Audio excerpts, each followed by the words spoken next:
Hi, everybody.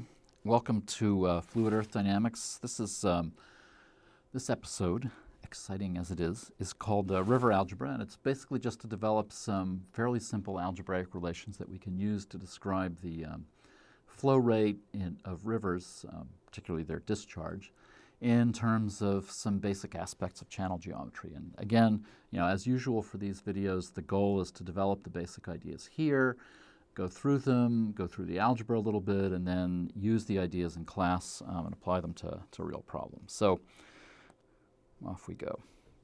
So we're going to just cover a few different topics. We'll talk about what regime we're in, whether it's laminar or turbulent. You can probably guess the answer to that already. We'll do a basic mass balance for the water and a basic force balance for the water. And then sediment will be added later on. Actually, we're not going to get to sediment addition in this lecture, but we will try to do some in class.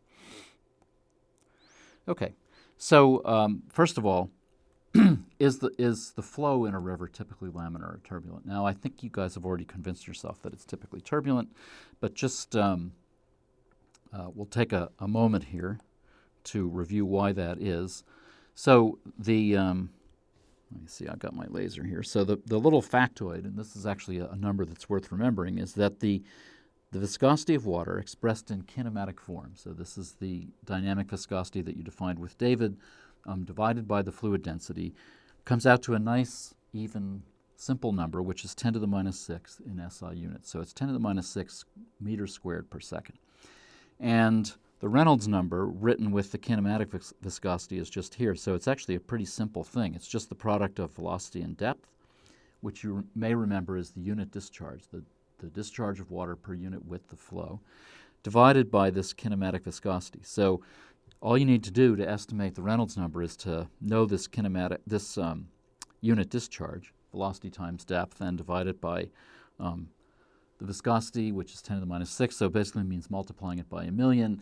And you probably remember from David's talks that for a channel flow, the threshold Reynolds number is something like 1,000.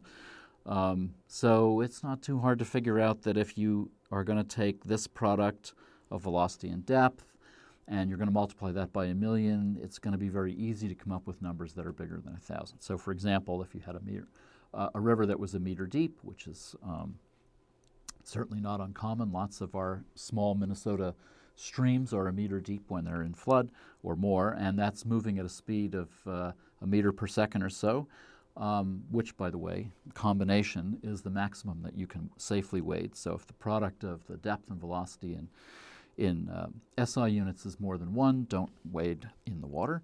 Anyway, if that product is of order 1, and then we're going to multiply it by 1,000,000 because we're dividing by this very small viscosity number, then we're going to have Reynolds numbers that are quite high, and we expect the flow to be turbulent. Okay. So a mass balance for water involves actually that product, HU, that we just talked about. So the product of depth and velocity is called the unit discharge. Again, I've apologized for this before in class, but I will do it again on tape, that it's a terrible tragedy that we use little q for that, and we also use it for the Darcy velocity, but that's the way it is. So our little q is the product of depth and velocity, and it's called the unit discharge. It's the discharge of water per unit width. Of course, to get the total discharge, all you have to do is multiply that by the total width, which is this capital B here, and that gives you big Q, the total water discharge. And that's the kind of thing that you can get from the USGS or read about in papers. It's the total flow rate of water in volume per unit time through a particular river channel section.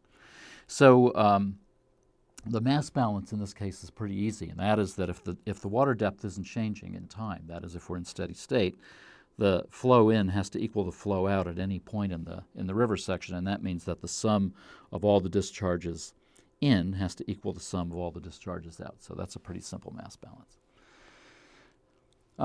In terms of the discharge itself, as I said, you can easily find information about water discharge from the USGS Water Resources Division. It has a great website where you can look up the current value and the history for any water discharge at any site that the U.S. gauges, and of course there are thousands of gauges around the U.S. To keep it kind of close to home, this is the USGS gauge site at Anoka, which gives us the discharge in the Mississippi at St. Anthony Falls and flowing through through the Twin Cities, well, through the Minneapolis campus here. And you can see the discharge goes up and down. It's quite variable. As you can imagine, each year we typically have a high discharge in the spring and a low discharge in the winter. And the discharge itself is given here in U.S. traditional units, which are cubic feet per second. So that's a cube, a foot on each side, passing through the section of river in question every second.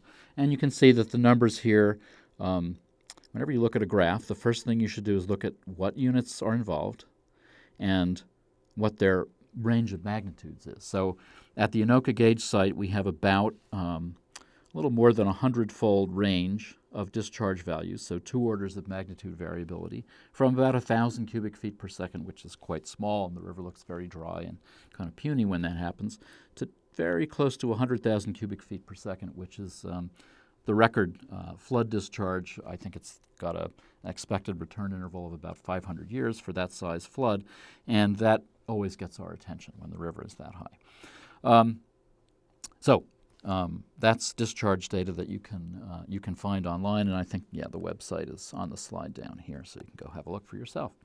The mass balance for water gets a little bit more interesting when we start looking at river networks where we have multiple channels interacting. So in this case, I have a picture here of a drainage basin, and we've got water flowing from a whole variety of different first-order streams, and if that term is unfamiliar, you'll have to go back, review your notes, and remember what first and second order streams are, and et cetera, and how we do the Strahler numbering and ordering of streams. But for our purposes in terms of water mass conservation, what we note is that because this is a collection network and the streams are all joining and adding their water together, as we go from low-order streams to higher-order streams, all those discharges that pass through the system have to sum up and are collected and added together to give you the discharge in the main trunk channel. So that's a collection network, a tributary network. The opposite case would be a distributary network where we and these typically occur at the downstream ends of river systems where they're branching out, typically in the form of a delta, as they reach a standing water body. This is a delta that happens to be into a lake in Saskatchewan. So the water is coming in, it divides into these different subchannels. And again, the conservation of mass for water just means that the sum of all the discharges in these subchannels, which are called distributaries, the opposite of tributaries, has to be the same as the water coming in. So it has to add up, the discharge in all these distributaries has to add up to the discharge that's being fed into the system via the main trunk channel. So that's not too hard. Okay. The momentum balance for water is one that we've talked about many times before, and I won't go through it in detail. It's just the standard momentum balance for any material moving under the influence of gravity down a slope, and the slope is denoted by S, in steady motion without any acceleration. So here's a little slice of the flow with a unit discharge Q, little q in it, the depth of the flow H, the width of the flow B, of course, as usual, and then the slope given by S. And then in this inset here, I've just indicated a typical long profile for a river. I don't actually even remember which river this is, but this long profile is very typical for rivers. And the long profile just means the topography of the riverbed, the elevation of the riverbed from upstream to downstream. And you can see from this that the surface, on average, although it's got bumps in it here and there, is concave up. So the surface is shaped like this, and the slopes are larger in the upstream end than they are in the downstream end. Okay, so that slope is the topographic slope S that we're talking about. And you remember, because we developed this in class, that in that case the basic momentum balance, the force balance, is between the shear stress, aka the friction, and the product of density, gravitational acceleration, and depth and slope. So this is the gravitational driving force, this is the resisting force, both normalized per unit of area, and this is our basic force balance for a non-accelerating flow. And again, as I said in class, this could be any material. It could be a block of wood. It could be you sliding down a sliding board. And in this case, it's water flowing under gravity down a gravitational slope. And The slope is approximately equal to the slope is defined as the tangent of this angle theta, and for low values of the slope, as I mentioned in class, numerically the slope is about equal to the radian value of the angle theta. That's a small angle approximation. Okay, so as we go from higher slope regions, the more upstream parts of our our river network system, to downstream regions, as I said, the gradient typically decreases. And as you can see, the topography has this concave up shape with higher slopes upstream and lower slopes downstream. But because this is a collection network, as the gradient decreases going downstream, we typically have more water because the water is being collected, and typically the depth increases. So, for example, we expect that if we go to New Orleans, where the Mississippi is at its largest, it has, actually its largest is a little upstream of New Orleans, but we'll forget that for the moment. The river has collected water from its whole drainage network in North America, and it is both wider and quite a bit deeper there than it is here. So down in New Orleans, the river is in excess of 30 meters deep in many places, so more than 100 feet deep, whereas here it's only a few meters deep. So interestingly, as we go from upstream to downstream, we go from high slopes but shallow depths to low slopes but greater depths. And these two effects kind of compensate for one another. And the question here is how the shear stress changes. So I'll leave that to you to think about, but the important thing to note is that the slope and the depth, as we go from upstream to downstream, are in a way acting opposite to one another. So I've mentioned before, but I just wanted to show you this slide to illustrate some examples, that the momentum balance that we've talked about is valid only in the case where the flow is not accelerating. And without going into a lot of detail here, I just want to mention that water acceleration doesn't necessarily look the way you would expect it to look. Water, when it's flowing in any kind of a channel with complex topography, is almost always accelerating as it moves in and around and over the topography. So, for example, in this meander bend, the water is flowing around the bend, and actually, in order to make this bend and flow in the curved path that it's flowing in, the water has to accelerate. So this would represent a local deviation from that force balance. Here we have water that is flowing at a higher rate as it comes into this delta, and at a lower rate then as the delta widens and the water flow spreads and it exits to the sea. The water is decelerating as it moves from this faster flowing region to these slower flowing regions here. So these are all places where the water is accelerating and decelerating, and it therefore violates that assumption that we made in deriving our force balance, our momentum balance, and amazingly enough, even with these deviations, in an average sense, that momentum balance does a pretty good job. Okay, so we have a momentum balance that relates shear stress to the product of depth and slope and gravitational acceleration and density.